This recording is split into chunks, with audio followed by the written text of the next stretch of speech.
Hello, good to be with you again as we continue our series in the book of Daniel. And today we're going to look at the history and the background of the Seventh-day Adventists. And you may say, now wait a minute, James, what in the world does the Seventh-day Adventists have to do with the book of Daniel? Well, actually nothing. But we're going to look at how they view the book of Daniel and what they teach. And then we're going to take what they teach and we're going to put it to the test and see if it fits the context of the book of Daniel. Now, let me just say this. This is a doozy of a lesson. You have to go through the lessons prior to this. If you're just jumping into this for the first time today, this is not going to make sense. So go to the Brown Street Church of Christ here in Waxahachie, Texas, get on their website and watch the videos prior to this in the book of Daniel. Or you can go to my YouTube channel, Saving Souls in the 21st Century, and get on that and look at those videos prior to this. If not, this is not going to make sense to you. All right, so put your seatbelt on. We're going to go deep here. Please try to remember what you've learned thus far. All right, so before we can get to the Seventh-day Adventists, we actually have to start with the Millerites. The Millerites were started by William Miller here, okay? And he lived back in the 1800s, and he predicted, you can see it right here, that the world would be destroyed in 1843, okay? So the Millerites were disciples of William Miller.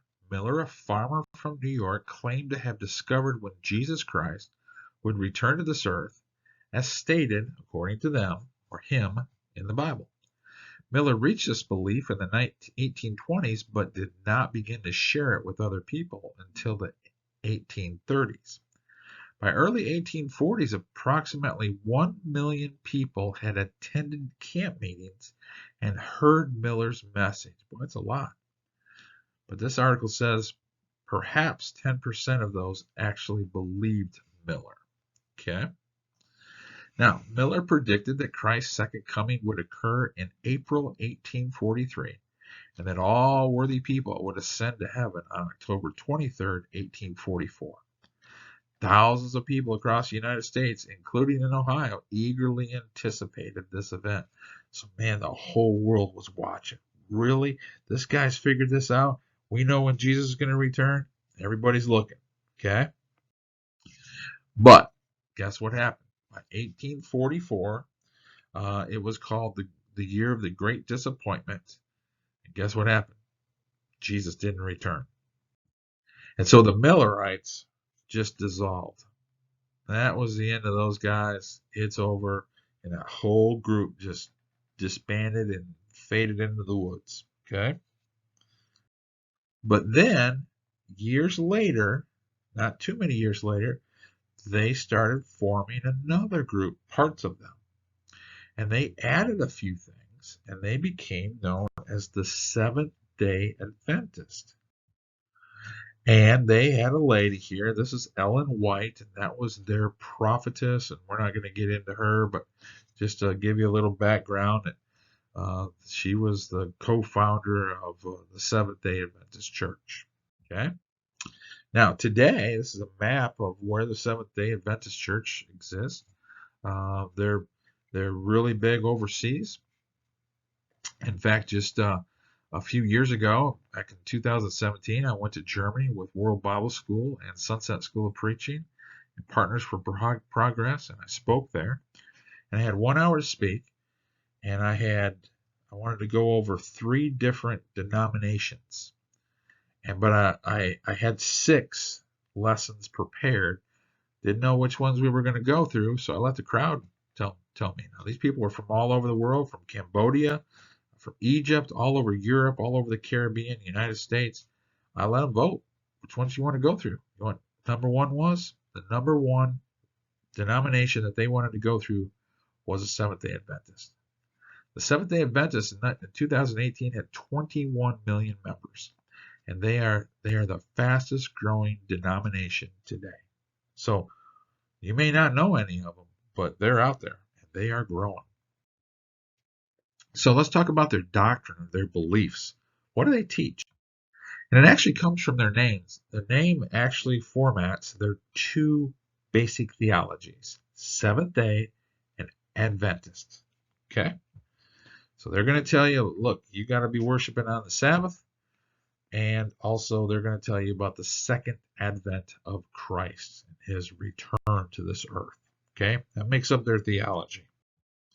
So let's talk about the Sabbath. Now, we're not going to get into this today. If you would like to know more about what they believe on the Sabbath and then what the Bible says on the Sabbath, you can get on my YouTube channel, Saving Souls in the 21st Century, and I've got a video on there on how to study with the Seventh-day Adventist, and that entire video is on the Sabbath. We're not going to get too major into that today. But I want you to see what the Seventh-day Adventists do with Daniel chapter 2. Now here's where you're going to have to use your memory. What did we learn already in Daniel chapter 2? Now this is Nebuchadnezzar. King Nebuchadnezzar is having a dream, and Daniel is going to interpret it for him. Okay? And here's his dream. After you, another kingdom will arise. So he's the first kingdom, King Nebuchadnezzar, the Babylonians, inferior to yours.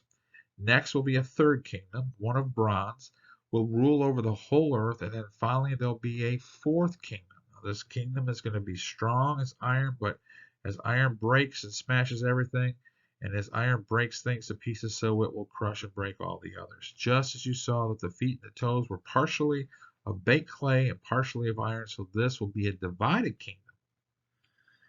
So, this is what I want you to see. In the context, there's only four kingdoms. And so he says, this kingdom will be partially strong, it'll be partially weak, but we're still dealing with the fourth kingdom. So there it is. There's all the parts, ending with the Roman Empire. Very clear, very, very clear cut. Four kingdoms. But watch what the Seventh-day Adventists do. The Seventh-day Adventists add a fifth piece, and they go from Rome to papal Rome, or to the Catholic Church and their popes. So they add a piece here. Now wait a minute, we want to stay with context, and we want to make sure that we exegete the text correctly. And there was nothing said about a fifth part here. In fact, a lot of our religious groups will do the same thing with this statue and add a fifth piece for their theologies. And as you can see, they're going to land in 1844. Okay, so they add a fifth kingdom. Now, let's see what the Seventh-day Adventists do with chapter 7. Now, remember Daniel chapter 7? That is Daniel's dream. Daniel's going to have a dream. Okay, we had Nebuchadnezzar in chapter 2. Daniel's having a dream in chapter 7. And that dream is also dealing with four kingdoms, just like Daniel 2. But these kingdoms are seen as animals. Okay, it's very clear in the text. We went through this. We're dealing with four kingdoms: Babylon, Medo-Persian, Grecian, and then the Roman Empire. Okay, so that's the context. Now watch what the Seventh-day Adventists do. When they get down to chapter 7, verse 43, or 23 and 24, he gave me this explanation. The fourth beast is the fourth kingdom.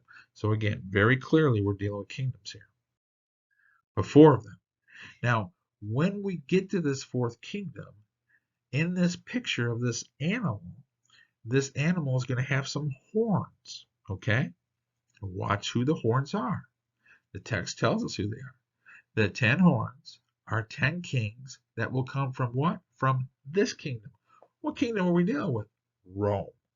Well, did Rome have some kings? Yes, they did. They were called Caesars. And then it says, so you got 10. After them will come another king will arise, different from the earlier ones. He will subdue 3 kings, and he will speak, watch this, against the Most High. So he'll put himself up high. He'll oppress the saints, and he'll try to change the set times and the laws.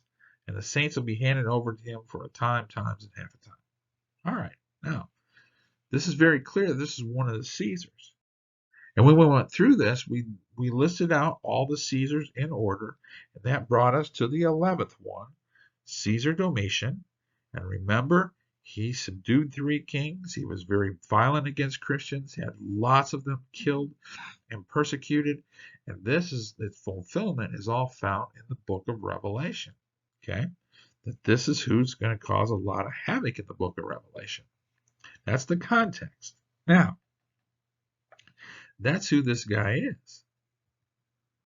That's the little horn.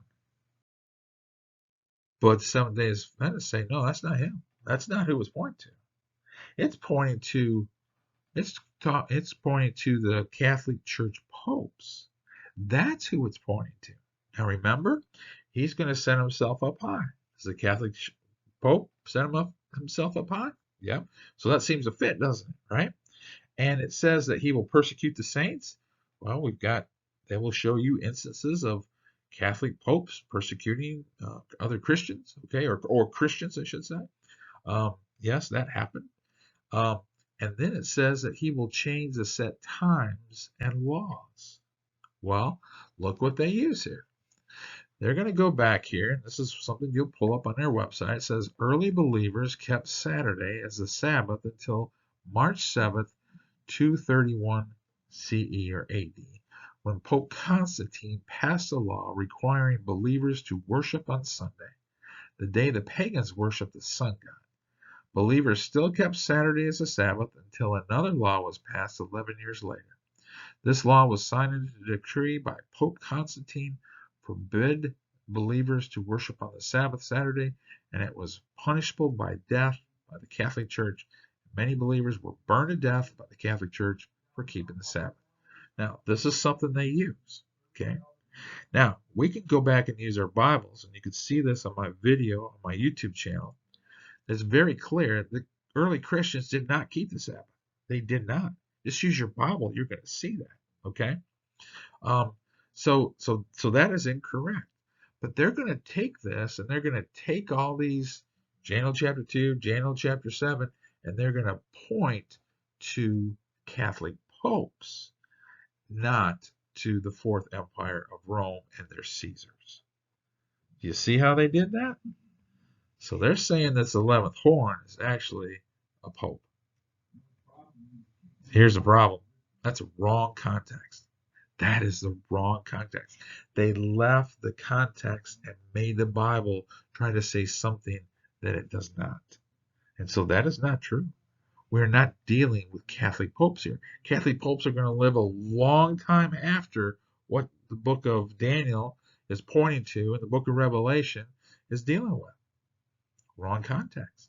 Okay? And that's what I want us to learn. When we take the Bible and we are learning how to read the Bible and interpret the Bible, we have to stay with the context. And they didn't do that.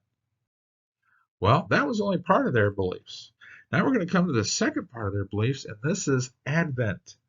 We're going to deal with the second advent of Jesus. Okay, Seventh-day Advent. Let's see what they do with this. So let's see what the Seventh-day Adventist and what they do with Daniel chapter 8. So we've went through Daniel chapter 8 for the last 2 weeks. Okay, last week we got into reading the book of Maccabees, right? So what is happening in this chapter? Daniel is having another dream. He had one dream in chapter 7. He's having another dream in chapter 8. Now watch what it says.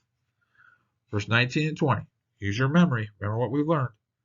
He said, I'm going to tell you what will happen later in the time of wrath, because the vision concerns the appointed time of the end. We're not dealing with the end of time here, okay? You can see this in the next verse. The two-horned ram that you saw represents the kings of Media and Persia, okay? Remember, we've been dealing with some kingdoms, right? Medo-Persia, the Babylonians, Medo-Persians, Grecian Empire, the Roman Empire. We keep seeing this throughout Daniel. Well, here in his vision, he's focused on the two-horned ram. What does this ram represent? The kings of Medo-Persia. And the shaggy goat is the king of Greece. The Grecians are going to come after him, right? And the large horn between his eyes is the first king. Okay? Now, in this vision, so there we have it. We're dealing with the Medo-Persians, Grecian Empire. Don't have to guess at that. It's very clear. It tells you it. Okay? Then that large horn is going to be broke off. That's King Alexander the Great. He's going to be killed or assassinated, one or the other. A lot of debate over that.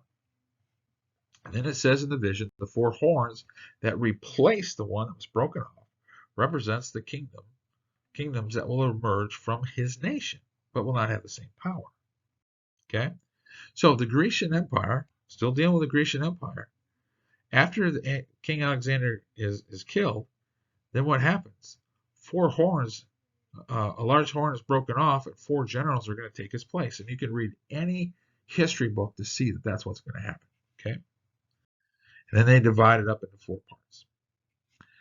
Verse 23, in the latter part of their reign, right? Still dealing with the Grecian Empire, dealing with those generals, when rebels have become completely wicked, a stern-faced king, a master of intrigue, will arise. He will become very strong, but not with his own power.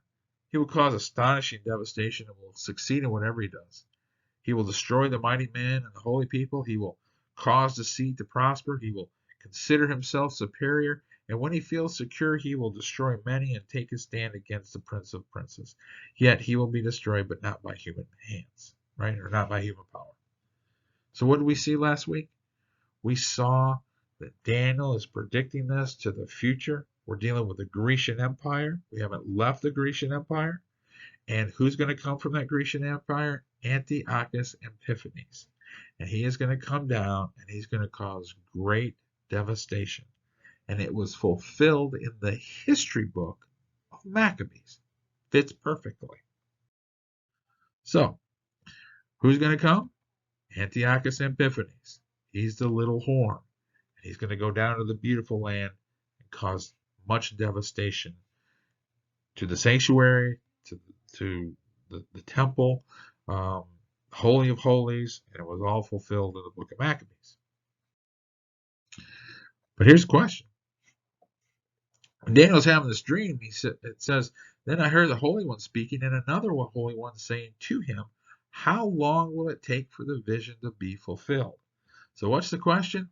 How long? Here's the answer. Verse 14. It will take 2,300 evenings and mornings. Then the sanctuary will be reconsecrated. And that's what happened in the book of Maccabees, that it was put back into place and everything happened just like it said in 2,300 mornings and evenings. Antiochus Epiphanes, from the time he started his persecution on Jerusalem and the time that he died, he was taken out, it was 2,300 mornings and evenings, 6 years and some odd months, and worked perfectly, right? But the Millerites say, no, that's not what we were pointing at. Let me show you what it was pointing at. That's what the Millerites would say. They're going to come up with this year 1843 AD. Now just get ready and see what people do with our Bibles. Watch. The Millerites' view is that they're going to take the 2,300 days and they're going to turn it into years. The Bible didn't say to do that, but they're going to do that. Okay? And then they're going to need a starting date for this math equation that they have.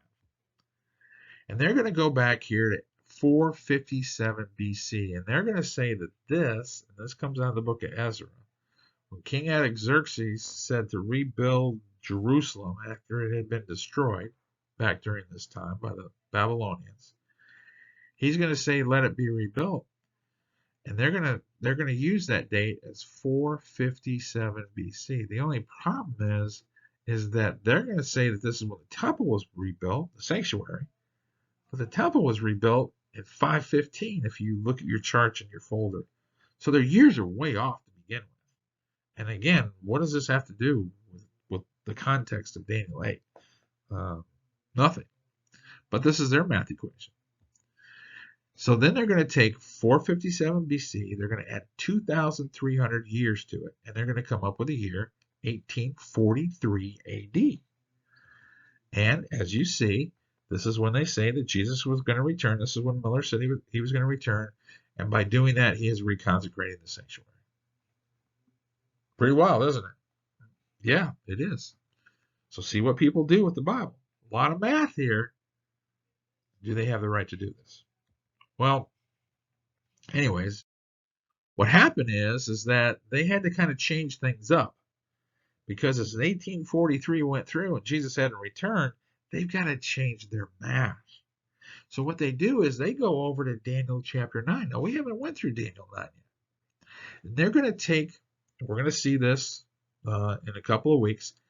It's going to take there's 77s, okay, in this, okay?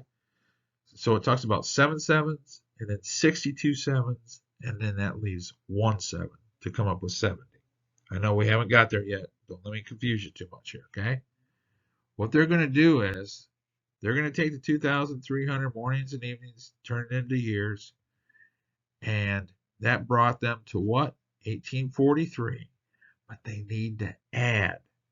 They need a 1. So they go over to Daniel 9 now, grab that 1, pull it over, throw it into the math equation. Now they're at 1844. And so now they say this is when Jesus was going to return, and by doing that, he's reconsecrating the sanctuary. Well, guess what? We know what happened. He didn't return. So their whole math equation was off, and they just went away. Okay. So then, years later, some people from the Seventh-day Adventists start to form, or from the Millerites start to form again, and they become the Seventh-day Adventists, and they change what Miller had believed. They used part of it, and then they had to change it a little bit and come up with a different view. So watch what the Seventh-day Adventists do, so that if you ever study with them, you'll know how they believe. Okay, so here they are. They again take the 2,300 mornings and evenings, the days, and turn it into years. Okay. They're going to use Daniel chapter 9 over here, right, with this 1. They're going to add it, still come up with 1844 AD. But here's the difference. They're going to say that in 1844, Jesus isn't going to physically return to this earth, but that is when he is going to begin to start cleansing the heavenly sanctuary of sin. And that started in 1844. Now, that's interesting. So what they believe is that this was the first event of Jesus, and that led to 1844. And then once that happens, then Jesus is going to start cleansing heaven starting in 1844 AD of all sins. He's going to be reading through all the sins of mankind and cleansing through those. And then when he gets done, then he's going to return. Nobody knows when that is, at his second event. So you can see how the Seventh-day event has kind of changed things up a little bit, right? Now that's what they do. That's their math. Now, here's a question. Is Jesus, using our Bibles, cleansing the heavenly sanctuary of sin? Well, let's find out. When we go to the book of Hebrews, chapter 7, verse 27, what does it say about Jesus and him cleansing sin? What does it say? It says he has no need, like those high priests, to offer sacrifices daily, first for his own sins and then for the sins of the people, since he did this once for all. When he offered up himself. So when did he do this? He did it once for all. Say that with me. Once for all. When he offered himself up. Okay, that happened at the cross. Let's go over to Hebrews 9, 12, and 13. He entered once for all into the holy places, not by means of blood and goats and calves, but by means of his own blood, thus securing an eternal redemption. When did he do this? He did it at the cross once for all. Finished. Okay. For then, verse 26 of chapter 9, for then he would have to have suffered repeatedly since the foundation of the world. But as it is, he has appeared what? Once for all at the end of the ages to put away sin by the sacrifice of himself. When did this happen? It happened once for all at the cross. And then verse 28. So Christ, having been offered once to bear the sins of many, will appear a second time, not to deal with sin, but to save those who are eagerly waiting for him. Once. And by that will we have been sanctified through the offering of the body of Jesus Christ once for all. When did that happen? At the cross, once for all. There's no more to the story. There's nothing more going on. Sin has been paid for once for all. In fact, what did Jesus say when he hung on the cross and he died? John chapter 19, verse 30 says, when he had received the drink, Jesus said, it is what? It's finished. With that, he bowed his head, gave up his spirit. It is what? It is finished. It's over. Now, if you're studying with a Seventh-day Adventist, you show them that would be important to show them that there's nothing going on in the heavenly sanctuary. But they're also they're going to argue this other point. They're going to say that this makes a double application. Okay? A double application. Let me show you what I mean by that. They're going to say, if you study with Seventh-day Adventists, because I have, that they're going to say, okay, the 2,000 mornings and evenings, sure, okay, it points to the Antiochus Epiphanes back during that time. Sure, that's the first application. But they also say there's a second application, and that actually means 2,300 years, and that is during this time, brings you to 1844, and that's the second application. Okay, so what they're saying is this has a dual meaning, has a double meaning. This prophecy has a double meaning. Now, what gives us the right to make a double application of a text? Okay, kind of like this picture of these kids here, right? You get a double application, okay, the way they're standing there, right? What gives us the right to do that? Well, I'm glad you asked. We're going to use the example of Isaiah chapter 7, verse 14. And I want you to see how it connects to the context of Isaiah. Now, this is a verse that we really know well. Isaiah 7:14. Virgin shall give birth to a child, to a son, right? His name shall be Emmanuel, which means God with us. Okay? That's Isaiah 7:14. Who's that point to? Well, that's point to Jesus. But I want you to see the context of the chapter.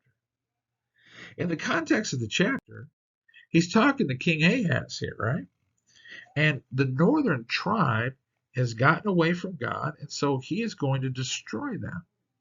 And so he says to King Ahaz, he says, look, I want you to ask me for a sign. So he says, ask the Lord your God for a sign, whether in the deepest depths or in the highest heights. Ask for a sign. But Ahaz said, I'm not going to ask. I'm not going to put the Lord to the test. Then Isaiah said, all right, hear now, you house of David.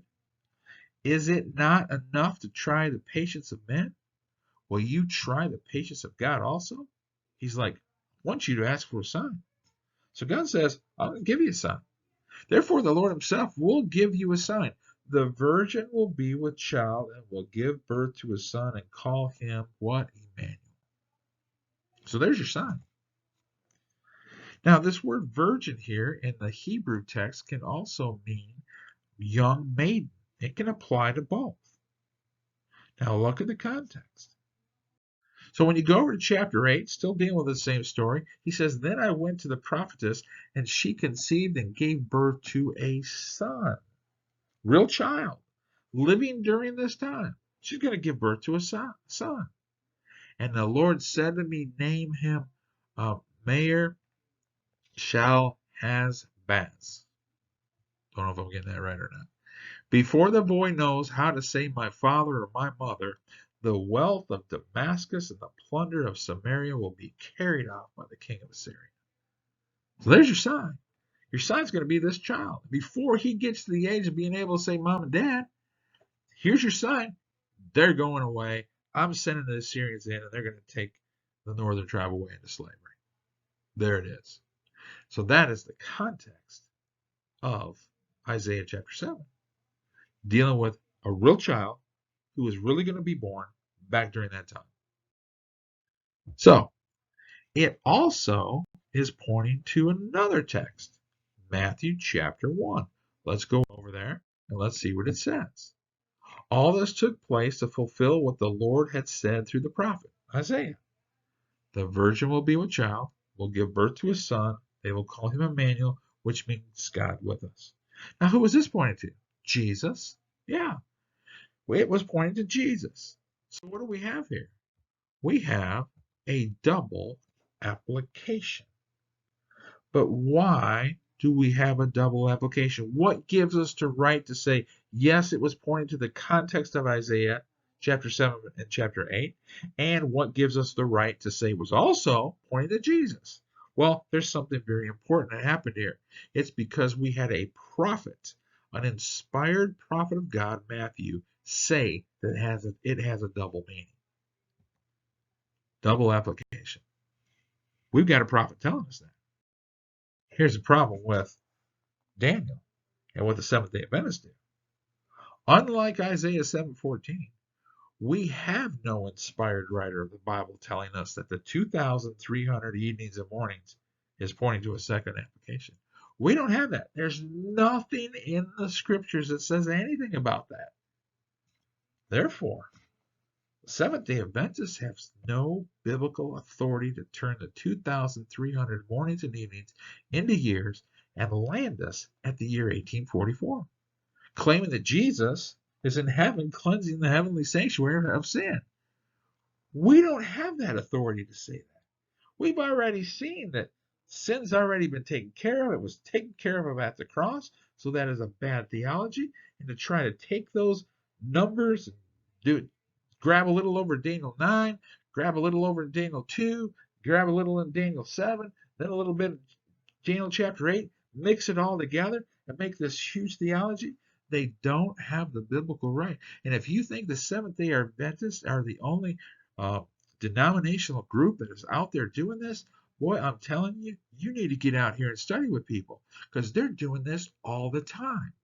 And so I want us to learn and see how people misuse the Bible.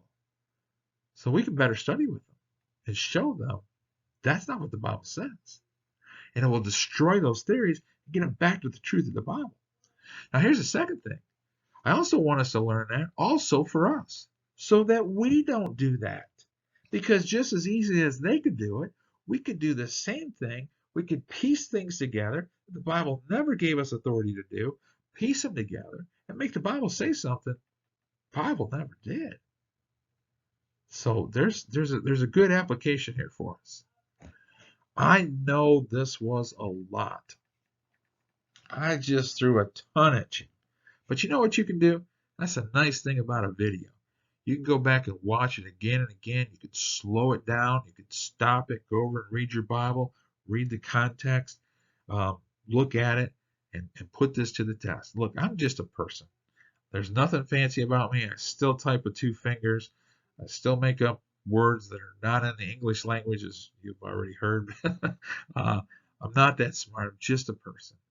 But hopefully, I can show us that the key of understanding our Bibles is to stay with the context and not to leave that context. And then we'll have what God's trying to teach us. I hope you've been blessed today, church. Thanks for being with us, and we'll see you next time. Don't give up. Next week we're going to look at the Jehovah Witness, and we're going to look at what they do with Daniel chapter 4 and see what they do on making their whole religion. And it's also based on a different year. So amazing what people do. Let's learn that, and then we'll get back into the book of Daniel after that and get into chapter 9. God bless you. If you got some questions, give me a holler. All right. See you again.